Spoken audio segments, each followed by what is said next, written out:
ஆண்டவராகிய இயேசு கிறிஸ்து நாமத்தினாலே உங்களை எல்லாரையும் வாழ்த்தி வரவேற்கிறேன். இது ஒரு டாக்டராக படித்தவங்களுக்கு இது ஒரு முக்கியமான கேள்வி. ஏன்னா அவங்க லாஜிக்கலாக அவங்க எம்பிபிஎஸ் படிச்சுட்டு எந்த நோய்க்கு எந்த மருந்து கொடுக்கணும்னு சொல்லி அவங்க கொடுக்குறாங்க. அவங்க வேலையை அவங்க சிறப்பாக தான் செய்கிறாங்க. ஆனால் எல்லா நோய்களும் சுகமாயிடுச்சா அப்படின்னா அது இல்லைன்னு தான் நான் சொல்ல முடியும். ஏனென்றால் ஆண்டவராகிய இயேசு கிறிஸ்து கடவுள் மனித அவதாரத்தில் இயேசு இந்த பூமிக்கு 2000 ஆண்டுகளுக்கு முன்பதாக அவர் நம்மளுடைய பாவங்களுக்காக, அக்கிரமங்களுக்காக, மீறுதலுக்காக, சாபங்களுக்காக மட்டுமல்ல தரித்திரத்துக்காக, அது மாத்திரமல்ல வியாதியும் சுமந்து தீர்த்தார். அப்பொழுது இந்த வசனம் என்ன சொல்லுகிறது? சங்கீதம் 103:2-3, உன் அக்கிரமங்கள் எல்லாம் மன்னித்து, உன் நோய்களெல்லாம் சுகமாக்கி, உன் பிராணனை அழிவுக்கு விலக்கி காத்து, உன் வயது வாழ வயது போல் ஆக்குவேன், உன் நோய்கள் எல்லாவற்றையும் நான் குணமாக்குவேன் என்று சொல்லியிருக்கிறார். அப்போ நிறையா வியாதிகளால் சுகமாக்க முடியல. டயபெட்டிஸ் கூட அது சுகமாக்க முடியல, அது கண்ட்ரோலில் தான் கொண்டு வராங்க.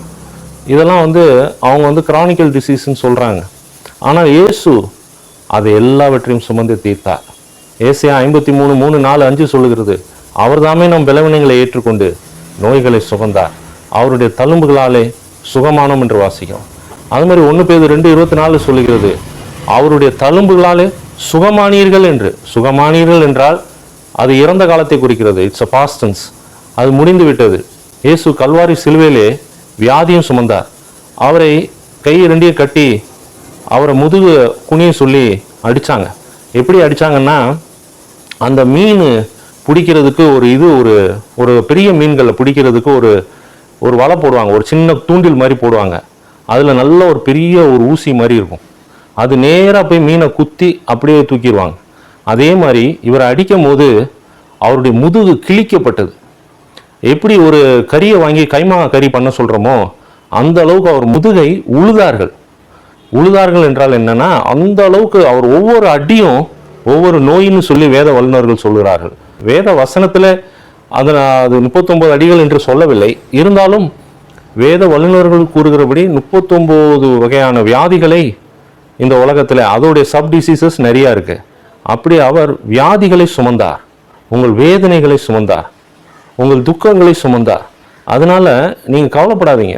நீங்கள் ஒருவேளை படுக்கையில் படுத்து கொண்டு இருக்கலாம், ஆஸ்பத்திரியில் பார்த்து கொண்டு கேட்டுக்கொண்டு இருக்கலாம், என்னை சுகமாக்க யார் உண்டு, எனக்கு டாக்டர் கைவிட்டுட்டாங்களே. நேற்று கூட ஒரு பிரதர்கிட்ட பேசிகிட்டு இருந்தேன். அவர் காலில் போனில் ஏதோ புற்றுநோய் வந்திருக்கு, கேன்சர் வந்திருக்கு. டாக்டர்கள் 5 வருடம் கேடு கொடுத்துருக்குறாங்க. ஆனால் ஜோம் பண்ணிக்கோங்க, 5 வருடம் கழித்து நான் பிழைத்து விட்டால் பிழைத்து விடுவேன் என்று அவர் சொல்லுகிறார். ஆண்டவராகிய இயேசு 5 வருடம் என்ன, அவர் ஆயுசு நாட்களை கூட்டி கொடுத்து உங்களை கேன்சர்லேருந்து சுகமாக்குவார், விடுதலை ஆக்குவார். அது எப்பேற்பட்ட தலையிலேருந்து கால் வரைக்கும் வர எப்பேற்பட்ட கேன்சராக இருந்தாலும் சரி, அது பிளட் கேன்சராக இருக்கட்டும், மார்பு கேன்சராக இருக்கட்டும், அல்லது குடல் கேன்சராக இருக்கட்டும், அல்லது எலும்பு கேன்சராக இருக்கட்டும், அல்லது ஸ்கின் கேன்சராக இருக்கட்டும், அது எப்பேற்பட்ட கேன்சராக இருந்தாலும் இயேசுவால் சுகமாக்க முடியும். எப்போ என்றால், நீங்கள் அவரை ஒரே நிமிஷம் நம்பிட்டு அடுத்த நிமிஷம் நம்பிக்கையற்ற சூழ்நிலை போகும்போது அப்படி அல்ல.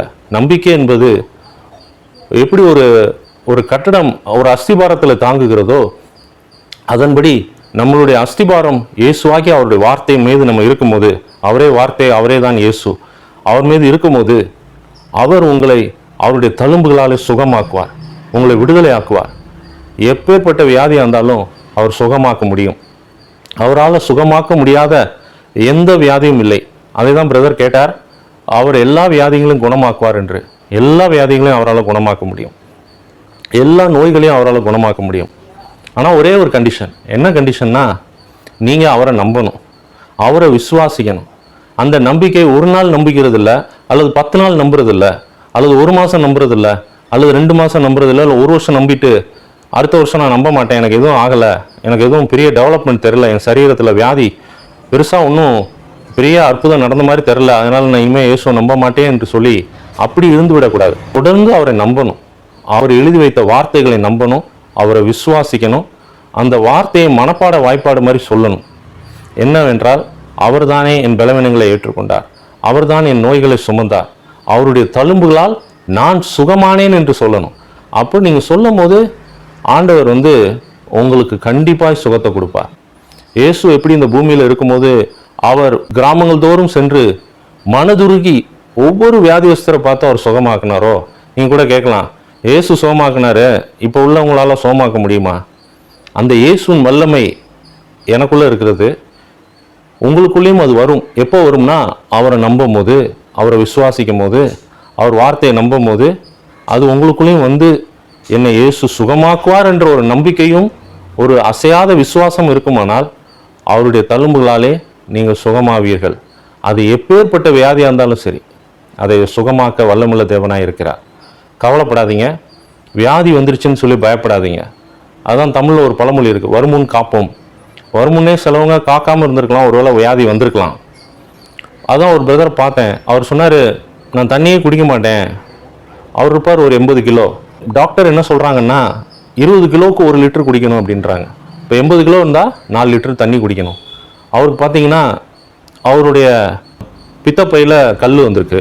அந்த கல் அங்கேருந்து மூவ் ஆகி கிட்னியில் போய் கிட்னியில் பெரிய ஸ்டோன் ஆயிடுச்சு.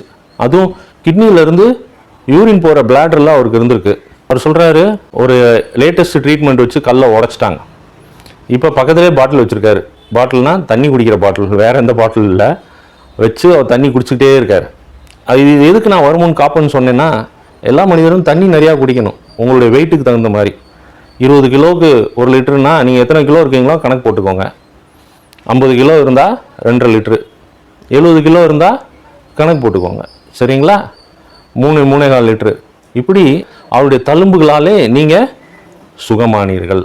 இந்த வார்த்தை உங்களை தொடட்டும், உங்கள் இருதயத்தை ஆற்றட்டும். யார் மேலேயாவது நீங்கள் மன்னிக்காமல் இருந்தீங்கன்னா மன்னிச்சிருங்க, அதனால கூட வியாதி வரலாம். அல்லது பாவத்து நிமித்தம் சாபம், சாபத்து நிமித்தம் வியாதி வரலாம்.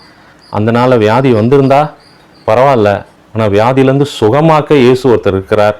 அவரை நம்புங்க, அவரை கூப்பிடுங்க, அவரை அலைங்க. அவர் உங்களை சுகமாக்கி விடுதலையாக்கி உங்களுக்கு அந்த வியாதியிலேருந்து ஒரு பெரிய நிம்மதியும் இளைப்பாறுதலையும் சந்தோஷத்தையும் சமாதானத்தையும் கொடுத்து உங்களை ஆசீர்வதிப்பார். என்னை விசுவாசிக்கிறவன் என்னிலும் மேலான காரியங்களை செய்கிறான். எப்படி செய்கிறாரு? நம்மள்ட்ட என்ன அதிகாரம் கொடுத்துருக்கிறாருன்னா, நீ உன் நோயை பார்த்து பேசு, என் பேரை சொல்லு, என் நாமத்தினாலே, நசரனாகிய இயேசுவின் நாமத்தினாலே நான் சுகமானேன் என்று காலையில் ஒவ்வொரு நாளும் சொல்லு. காலையில் எழுந்திரிச்சு சொன்னேன், அப்பொழுது நீ சுகமாவாய். நீங்களே வாயை திறந்து சொல்லலாம்.